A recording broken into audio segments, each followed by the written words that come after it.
Hi, welcome to our final lecture focusing on social studies and how to improve your teaching of social studies to really support your English language learners. So we've talked about language, we've talked about culture, and now we're going to talk about pedagogy. Now, pedagogy has come up already in many different ways in discussion, through your textbook readings, through evidence that you've seen in classrooms. So you already have a pretty basic understanding of some directions to go, which way to go in the road with social studies. But what I wanted to do is to provide you a lecture that's just all of the key pieces that you should have in your toolkit for when you teach social studies to English language learners. So the first thing that I want to do is to emphasize helping your students make a connection immediately to the new unit that you're providing to your students in social studies. So that can happen a lot of different ways. One thing that you may wish to do is to figure out what is the essential key idea or issue that's at stake here. And sometimes the texts that you'll be using really do a good job of suggesting that, or maybe that'll be the starter question at the beginning of the chapter. But really think about what really is at stake here. Is it the creation of a law to protect people? Is it one group moving in a kind of drastically far in search of a better life? Is it people kind of coming together to solve an issue? What really is kind of the key idea there? So that might give you ideas of how to connect students with the text by putting that out there, maybe asking them to consider what do they think about this, what ideas do they bring to it. Some other things that you can do to help them make that connection is you can see if there are some ways to connect your students' community stories with this particular issue.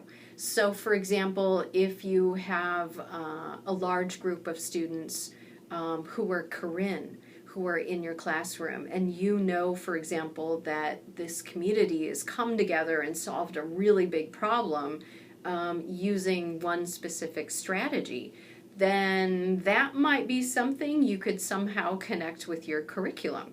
So be really aware of what's going on in your students' communities, and also if they've recently moved here from another country and you think they might have kind of an awareness of what was going on in the country that they're from.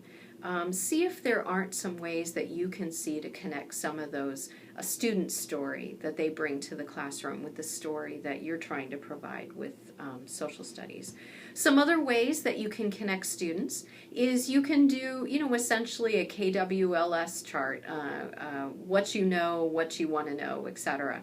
And so finding out what does everyone know about, this state, or about this person, or about this rule, or this concept. So finding out from them what those ideas are, and that can be personal, like a student is just at their desk writing, or if there's a large number of concepts or people or places or whatever, you could have them set up around the room on poster board, and students are moving around and writing in what they know or what they think they know about those issues. And that might be a great way to get a sense of where the group is and to go from there.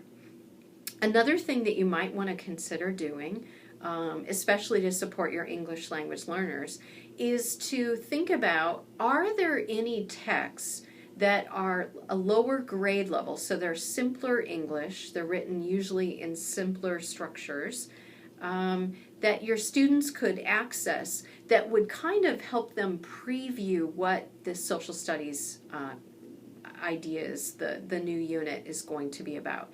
So think about that. If the students are here at this level and the social studies textbook is here, is it possible that you could go to, say, a first grade reading level text that covers these ideas that might be a great preview? So when other students have a different set of homework, maybe this is homework for them, is to look over this 10-page text and to kind of get a sense, give them a purpose for reading it, what is going on here, what is coming. Another thing that you might want to think about doing with your English language learners, again, to help them connect with these ideas that are coming in the unit, if your English language learners have print literacy in the first language and you happen to have access to texts about these ideas in the first language, you might want to consider bringing those two together. And so actually previewing in the student's first language what those ideas are, even if you don't speak or read or write in that student's first language. But you can still support them with that through the first language. Another thing you could think about is doing some interactive homework. You could send students home, and maybe all of them have an interactive homework paper in which students hand this to their parents, and it says, tomorrow your students are going to learn about blah.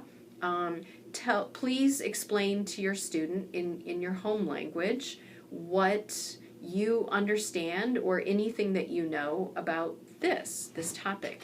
And it would be best in that kind of situation to have the paper for interactive homework translated so that for a parent who doesn't have access to print literacy in English, they would be able to access the paper if they have print literacy in the first language. It's very likely you might have a liaison connected with your school or with your district who could help you connect projects like that with a translator and interpreter, that kind of thing. So think about doing that, and what would happen then is something really rich, because if a student goes home and they have their interactive homework paper and it clearly tells them to carry out this homework in whatever their home language is, and they need to ask mom or dad about what is government, or what are some good things that government does and what are some bad things that government does, or something like that, just kind of this big kind of idea that almost anyone has some kind of answer to. If that's happening in the first language, then that means that the train track for you putting down those ideas in English is already going to be built for you. And so students would be developing their CALP in both the first and the second language, and that's about as rich as it gets, right? So think about, even if you don't use the student's first language, think about some wily and creative ways that you might be able to bring that in to support students. Just always be sensitive to, you can't assume that students have print literacy in the first language, nor can you assume that the parents do as well. Maybe, maybe not. Okay, some other things. So besides making a connection, which I really wanted to emphasize, and I think you've got that now, and some other things to think about is sometimes images can be a way to connect students to the topic that's coming up. But as you now know, you need to be really wary of images too. That often they need to be culturally decoded. Often we can't understand them unless we can understand the language that goes with them, that kind of thing. But do keep in your back pocket, there might be some images that you could include that would help students kind of gain entry to these concepts. You could, for example, if you were introducing how is the president elected, that kind of thing, you could show video with no sound showing a newly elected president kind of walking in the parade, and people showing a lot of enthusiasm and happiness, congratulating the president on taking over office, that kind of thing. So think about possibly using images, including sometimes using video with the sound turned off, that really can give students access to what those key ideas are. Just be ready to help them decode them wherever possible. Another thing that I want you to think about with your English language learners it is very likely that you will at some point, no matter what grade you are teaching, you will have English language learners who are not producing very much English. They're not speaking very much and possibly not writing very much either. And it could be because they are true beginners or very new beginners in English. It could be because they're in a silent period. There's a lot of different reasons. But I want you to be thinking about how you could build pathways for students to express the meaning of the content that are the very objectives and goals that you have for your students without having to use language. So even before the day that you have an English language learner in your classroom who is capable of understanding the concepts, understanding the content, but not able to express it yet in English, be thinking about what are some other ways I could do that? What are some other ways I could assess students? And so things that you could think about, having students act out the main ideas of the unit that you're in. And so this is something that even someone in the silent period or someone unable to produce very much English could participate in. Now, one thing to be careful about, this is not like, a preschool play where someone's playing a rock and someone is playing a tree, that kind of thing. I'm not talking about that kind of thing. I mean truly expressing meaning, acting things out so that you can actually see that they understand what happened in this social studies content. So acting out is one way to do that. I've seen teachers, especially in 4th and 5th grade, do an amazing job of having students who are not producing very much English, and actually having all students, express meaning around images. For example, drawing a trail on a map of the U.S. to show where Lewis and Clark went, or coloring a map to demonstrate that they understand which states were part of the North and which states consider themselves part of the South during the Civil War. So be thinking about what are some other ways I could find out what students understand and what they don't yet know, even if they can't produce that through English. Another idea that I want you to consider is to be thinking about how you can create social studies activities where you have partners working together, you have groups working together, making sure that your English language learners have a real reason to communicate. It happens across the curriculum, but I tend to think it happens very often in social studies. Teachers will put students into partners, and often they'll be thinking about the English language learners in terms of who would be a good native speaking partner for that student, that kind of thing. And what unfortunately often happens is that the native English speaker simply cuts out the non-native speaker and does the work on their own. And then the English language learner really certainly doesn't feel a connection with the project, feels cut off from the project, and has no real reason to participate at all. So everyone loses in that situation. So keep in the back of your mind, if you simply put students into partners to fill out this worksheet or come up with a report or write a paragraph about this or color the map, whatever it is, really, you need to create jigsaws. You need to create situations where if the English language learner doesn't participate, no one has all the information. So you have to outsmart those students.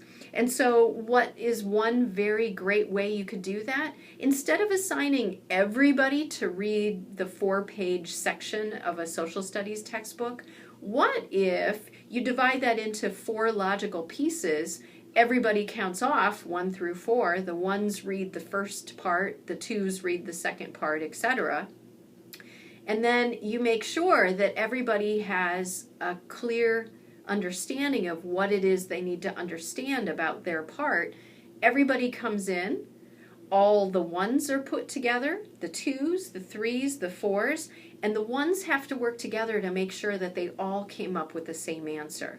and the 2s are doing the same, the 3s are doing the same, the 4s are doing the same, and then the jigsaw happens. You have a group form of a 1, a 2, a 3, and a 4, and no textbooks. So if number 1 is an English language learner and number 1 does not share what they learned, then whatever the task is that the students have to accomplish can't occur. So outsmart your students, be thinking about real reasons that they need to communicate with each other, and be smart about it. Don't give them all the same information. Make sure that they've all got something to really contribute. Okay, so that was another point I really wanted to make. And another one is to think about the real reasons that people kind of in the social studies content that you're looking at, how do people, when they know this information, what do they do with it? Or what kinds of things do people say or write with this information? Or what kinds of ways did people say or write in the chapter? So be thinking about real world purposes for speaking and writing that connect with that social studies chapter. So for example, is there a topic that comes up that people at that time in history they felt very strongly about? Pro and con. Well, that seems to lend itself to a debate. I bet at that time in history there were a lot of debates going on, and it might even be something that still today is debated. So be thinking about ways that you can have your students carrying out writing, carrying out speaking, that really match up with real world authentic ways that this information is used. Maybe you have students doing a debate. Maybe you have them doing a speech. Right? Maybe you have them writing a journal entry as if they were someone who was on that ship or someone who experienced that event. Maybe someone who saw a historical event from kind of the first row. They were there. Maybe it's something that becomes a list, right?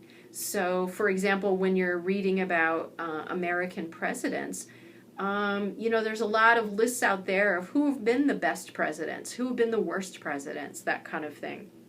And so maybe the content that you're looking at lends itself to being expressed in a list. One thing to think about is that in K through 12, we say, on a ranking of 1, 2, and 3, that if a student can reach on their own, independently, what it is that your goal or your objective is in the unit, that's a 3. And if you need to hold, this is the way I make sense of it, if you need to hold one of their hands, so you need to scaffold a little bit, that's a 2. They can reach the goal, but with a little bit of help. If you need to hold both hands, that's a 1. So they can still meet the goal, but they need a lot more scaffolding, kind of 2 hands of scaffolding, that kind of thing. So be thinking about, if you decide to have your students do speeches, don't cut out the English language learners. Scaffold for them so that they are able to do that. Maybe you have students give partner speeches, for example, and for an English language learner who's only producing individual words, maybe they and their partner come up with a speech that's organized around certain key words, and they're using a PowerPoint that has a keyword and has a sentence, or rather a picture with it. And when that part of the speech comes up, the English language learner points at the word and says it. Okay, and then the partner is helping to express the rest of what that idea is. So don't leave your English language learners out. Hold both their hands with scaffolding if that's what it takes. But they can meet the target too. It's just going to take more scaffolding. Okay. And one thing to think about is to contextualize your language whenever possible. Contextualize language in general in social studies. As you already know, as you're already sensitive to, social studies is so conceptual, it's so abstract, And so as you are talking to students, make sure that you, if possible, you've got realia, you've got real things. If you've got images in the classroom that are actually decipherable, in other words, students know what they refer to. Maybe you're talking in your unit about 3 key historical figures and you've got pictures of each one, and maybe a picture that kind of captures what the person actually accomplished or did, why we know about them. Be pointing at them as you're talking to them. As you say a keyword, point at it on your environmental print or write it on the board. Give students lots of ways to grab onto meaning and to make sense of it. So take this really conceptual discipline and make it as contextualized as possible. Don't be afraid to make a fool of yourself acting something out. Okay, think Mr. Cotter, Mr. Cotter's classroom. You probably have no idea what I'm talking about, but it was an old television show in the 70s, and it was essentially about a history teacher who is working. He's assigned to teach the sections of students in which not a whole lot of learning has happened for them in the past. And so he is not afraid to come in every day, acting out a role, taking on a persona, and helping the students see what are some of the key moments and the key kind of events that happened in history, and how does that connect with us now. Don't be afraid to be Mr. Cotter. Okay. And one more thing I wanted to talk about is I want you to really support your students in social studies with reading. And there's lots of different ways to do that, but really a lot of social studies work is reading a really dense textbook that's very likely to be I+3 for your students. So what do you need to do? Think about doing lots of think alouds. A think aloud is when you put an overhead on your overhead projector, or if you're in a resource-rich school, you'll have a dock camera, so putting your textbook up on the dock camera and reading through a section with your students, but not simply reading aloud to them. That's not what a think aloud is. A think aloud is when you stop and you allow your thinking to become visible to them as you're making meaning. So as you now know, reading is a very interactive process. It's a lot of work. And the problem is, if a student sees you silently reading at the front of the classroom, it looks like easy work. In fact, it doesn't look like work at all. And that's not true. So you need to help students see what it is that you do to make meaning. You need to model the strategies that you're teaching them to make sense. You need to, for example, as you're reading through, if you come to a word that you don't know, and I know that you will know the word, but sometimes you need to pretend that you don't, so that you can model for them figuring it out by context. Or another strategy, moving on, just letting it go. I don't know what this word is. I don't want to look it up. I don't want to stop my reading. I'm going to move on and see if I can make sense in the future and in the rest of the text. So think about doing think alouds with your students on a regular basis. It's a great way to make what's invisible visible to them. Another thing to make sure that you do for whatever reading that you give them in social studies is make sure you always give them a purpose for reading. Make sure they know what that purpose is. Maybe it's a question, maybe you've got a question guide, a reading guide in which there's a set of 5 questions and they match up chronologically with where students will encounter them in the chapter. But make sure they always have a reason for reading. Preview the text with students. Do a text walk when you come to a new chapter.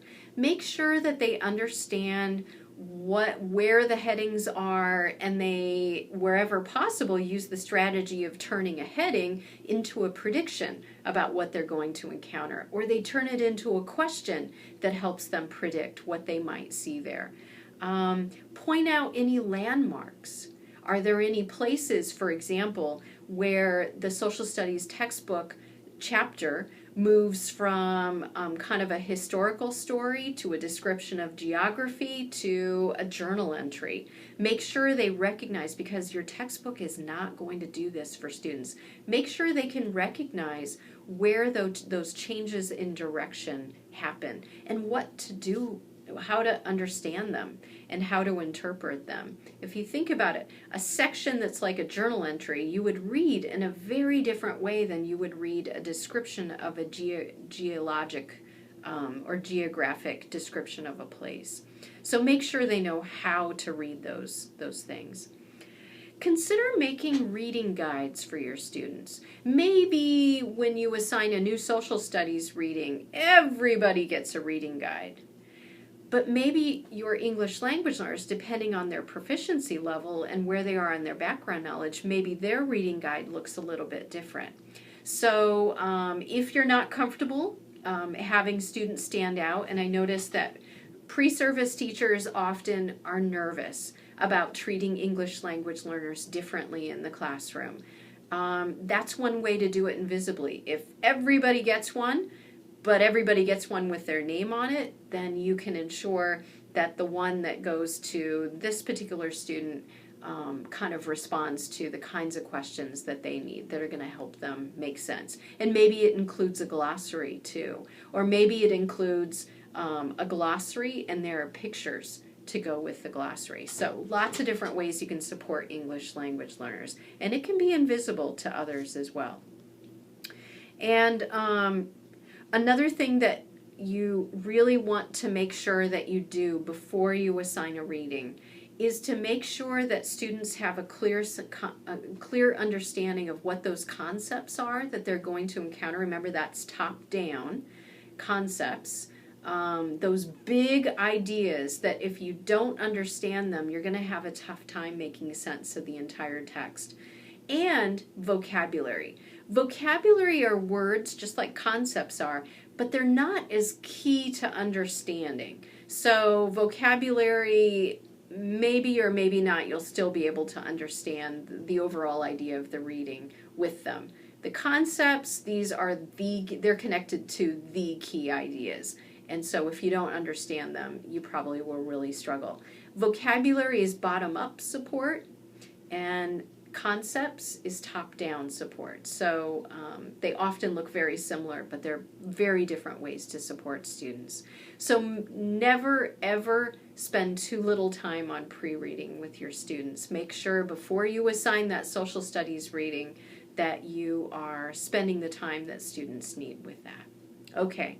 So many of these ideas have come up in big or small ways already in our unit, but I just wanted to make sure that you have kind of your suitcase packed with the pedagogical, okay, I can't say it, but pedagogy choices that you can take with you with your English language learners as you are teaching the discipline of social studies.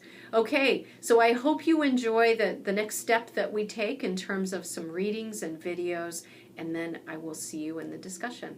Okay, see you then.